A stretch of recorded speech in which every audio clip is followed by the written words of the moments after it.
Boys and girls, boys and mothers, men and women, all the viewers, welcome back to another moto vlog. আবার অনেক দিন পর content বানাচ্ছি। রোজা চলে গেল, ঈদ চলে গেল, ভিডিও টুডিও বানানো হয় নাই। ঈদের মধ্যে একটা ঈদ ব্লগ বানাইছিলাম, বাট ওইটা কমপ্লিট করতে পারে নাই। সকালবেলা বের হয়েছিলাম, তারপর নামাজ পড়ে গিয়ে আবার ঘুমায় গেছি, একবারে সন্ধ্যার পরে উঠছি। তো আর ভিডিও কমপ্লিট করার সুযোগ হয় নাই, এই কারণে আর আপলোডও দিই নাই। ঈদের পরেও একটা বানাইছিলাম, কিন্তু ওই ভিডিওটার কোয়ালিটি খুব একটা ভালো হয় নাই, যেই কারণে আপলোড দিই নাই। তো আজকে সকাল সকাল বের হয়ে ঘন্টাখানেক জিম করে আবার বের হইলাম। এখন টুপিটাকে কিছু কাজ আছে, কাজ সারবো। প্রথম কাজ হচ্ছে এটিএম বুথ থেকে টাকা তোলা। টাকা তুলে ট্যাঙ্কি ফুল করতে হবে, তেল ভরতে হবে। তেল ভরার পর বাইকটা গোসল দিতে হবে, একদম ময়লায় খুব খারাপ অবস্থা হয়ে গেছে। বাইকের যদি জাম থাকতো তাহলে আমাকে গালিগালাজ করতো। আর যত্ন কিছুই নেই না, গোসলও করাই না, পরিষ্কার পরিচ্ছন্ন রাখি না। তো মোটামুটি কাজেই বের হয়েছি আজকে, চুকি বের হয়ে নেই। কিন্তু যে ধুলাবালি, যানজট, বাজে রাস্তাঘাট, একটু ভালোই প্যারা পোহাইতে হবে মনে হচ্ছে। ওরে যাই হোক, সমস্যা নাই, লাইফে মাঝে মধ্যে প্যারা নিতে হয়। একদম প্যারা না নিলে লাইফ বোরিং হয়ে যায়। তো মাসে একবার করে হলো প্যারা নেওয়া উচিত মানুষের।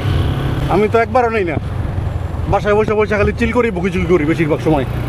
অবশ্য যদিও এখন বুকিচুকি করা কমাই দিছি, নিজের স্কিল ডেভেলপমেন্টে মনোযোগ দিছি, নিজের ক্যারিয়ারের দিকে মনোযোগ দিচ্ছি। যাই হোক, ওটা নিয়ে পরে কথা বলতেছি। আপাতত বুথ থেকে টাকা তুলে আসি। আরেকটা বুথে গিয়েছিলাম, ওই জায়গা থেকে টাকা তুলতে পারি নাই, দেখি এটা দেখে তোলা যায় কিনা।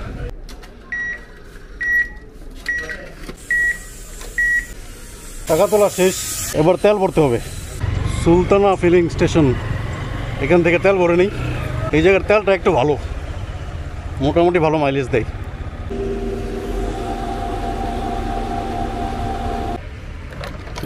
৳1000 টাকার তেল ভরে নিলাম, আশা করি মোটামুটি অনেক দিনই যাবে। ক্যারিয়ার অ্যান্ড স্কিল ডেভেলপমেন্ট নিয়ে কথা বলতেছিলাম, তো কিছু স্কিল ডেভেলপ করতেছি বাসায় বসে বসে, শুধু বুকিচুকি করতেছি না। তো যে স্কিলগুলো আমার ফিউচার ক্যারিয়ারে কাজে দিবে, শুধু বসে থেকে বুকিচুকি করার চেয়ে একটা স্কিল ডেভেলপ করা ভালো। এবং যে স্কিলটা আপনি ডেভেলপ করতেছেন ওইটা যদি মাস্টার করতে পারেন তাহলে ফিউচারে অবশ্যই সেটা আপনাকে কাজে দেবে। তো আমিও সেই স্কিল ডেভেলপমেন্টে মনোযোগ দিচ্ছি। কিসের স্কিল ডেভেলপ করতেছি সেটা স্পেসিফিকলি আর নাই বললাম। আপাতত ভবিষ্যতে যখন কমপ্লিট হয়ে যাবে তখন আপনারা যদি রেগুলার ভিডিও দেখতে থাকেন আমার, তাহলে জানতে পারবেন। এবং ইনশাল্লাহ যে প্রজেক্টগুলো হাতে আছে ওইগুলো কমপ্লিট করেই ছাড়বো। It's a do or die situation. কিসের ওপরে স্কিল ডেভেলপ করতেছি ওইটা বলতেছি না, কারণ হলো কিছু করার আগে ঢোকঢাল পিটানো আমি পছন্দ করি না। সবসময় নীরবে কাজ করে যেতে হয়। And let your success made the noise. So that's why I will work in silence and let my result speaks for itself. যাই হোক, সরকারি কলেজে এসে পড়ছি, বন্ধু গণেশের সাথে দেখা করব।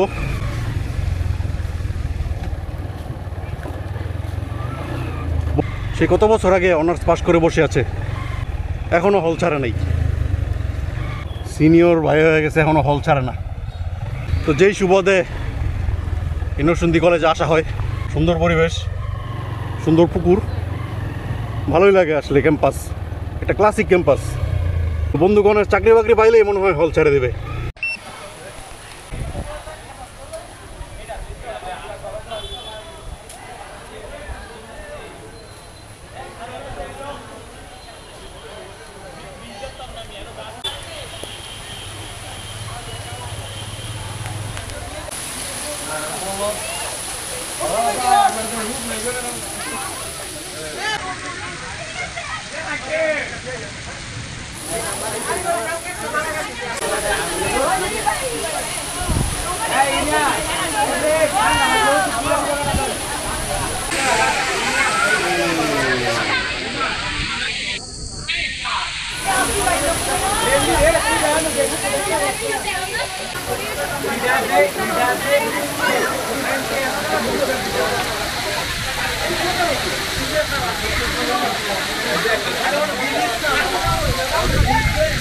একটা গোসল হয়ে গেছে, ন্যাচারাল গোসল, ন্যাচারাল বৃষ্টিতে।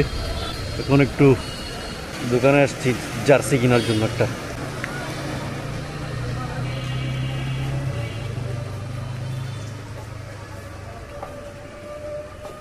কিনে নিয়ে বের হয়ে গেলাম। কি জার্সি কিনছি একটু পরে দেখাবো। ভাবছিলাম বাইকটাকে গোসল করাবো, কিন্তু যে বৃষ্টি হয়েছে ন্যাচারাল গোসল হয়ে গেছে বাইকের, তো এই কারণে ডিসিশন নিলাম আর গোসল করিয়ে লাভ নেই।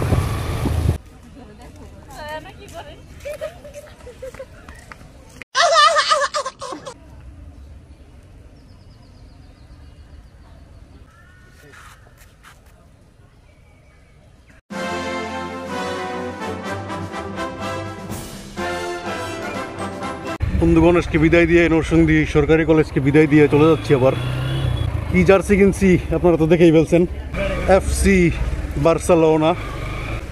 রিয়াল মাদ্রিদ ফ্যানরা হয়তো রাগান্বিত হইতে পারেন, কিন্তু রাগান্বিত হইলেও কিছু করার নাই। অবশ্য মাদ্রিদিস্তারা এখন দুঃখেই আছে। আমি বার্সা ফ্যান বলে এই না যে মাদ্রিদ হেটার। বার্সা মাদ্রিদের খেলা না হলে আমি অলওয়েজ মাদ্রিদ সাপোর্ট করি, কিন্তু ফার্স্ট প্রায়োরিটি বার্সা। আর বার্সা ফ্যান হইলেও আমার মধ্যে কোনো টক্সিসিটি নাই।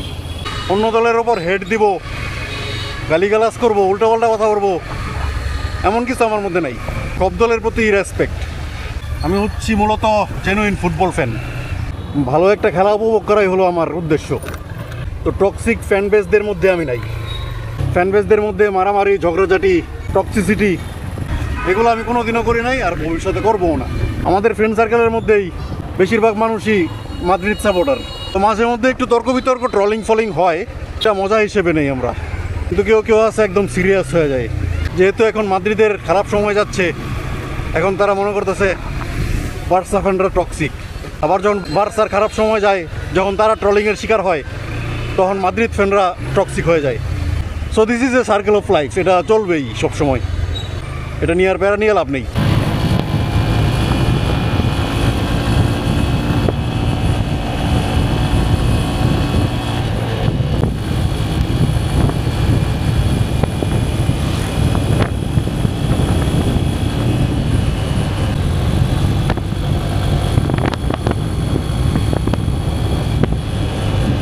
Welcome to endorse.